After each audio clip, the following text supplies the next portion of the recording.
আসসালামু আলাইকুম football প্রেমীরা। পেনাল্টিতে Brazilian গোলকিপারদের performance কেমন?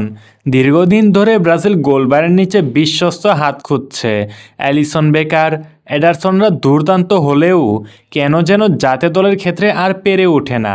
বরাবরই গুরুত্বপূর্ণ ম্যাচে তারা চাপে পড়ে ভুল করে বসেন, আর পেনাল্টি শুটআউটে খুব একটা কার্যকর হতে পারছে না।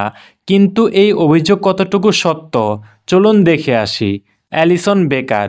ব্রাজিল ও লিভারপুলের number one goalkeeper Alisson Becker লিভারপুলকে অসংখ্য ম্যাচ জেতানো, প্রিমিয়ার লিগের কয়েক মৌসুমের সেরা গোলকিপারের তকমা পাওয়া এই গোলকিপারের কাছে তাই ব্রাজিল ভক্তদের আশাও ছিল প্রচুর, কিন্তু পারেননি তিনি। অ্যালিসন সব মিলিয়ে 29টি পেনাল্টি শটের মুখোমুখি হয়েছে, যার মধ্যে 8টি সেভ করেছেন তিনি। বাকি 21টিতে তার গোলবারে বল ঢুকেছে। এদিক দিয়ে তার পার্সেন্টেজ অনেকটাই ভালো, কিন্তু জাতীয় দলে আসলেই তিনি কোথায় যেন হারিয়ে যান। টাই ব্রেকারেও কাতার বিশ্বকাপে ব্রাজিল ভক্তদের হতাশ করেছেন তিনি। এডারসন।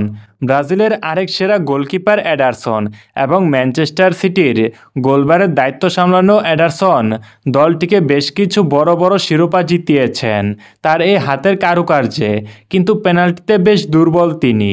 তার পেনাল্টি স্টেটে দেখলে হয়তো অবাকই হয়ে যেতে পারেন। তার মতো অন্যতম সেরা এই গোলকিপার 57টি পেনাল্টি শটের মধ্যে মাত্র 6টি সেভ করতে পেরেছে। বাকি 51টি পেনাল্টি শট মিস করেছেন তিনি, যেটা সত্যি হতাশাজনক। অর্থাৎ তার গোলবারের ভিতরে 51টি বল ঢুকেছে। তবে এই জায়গায় অনেকটাই এগিয়ে সান্তোস।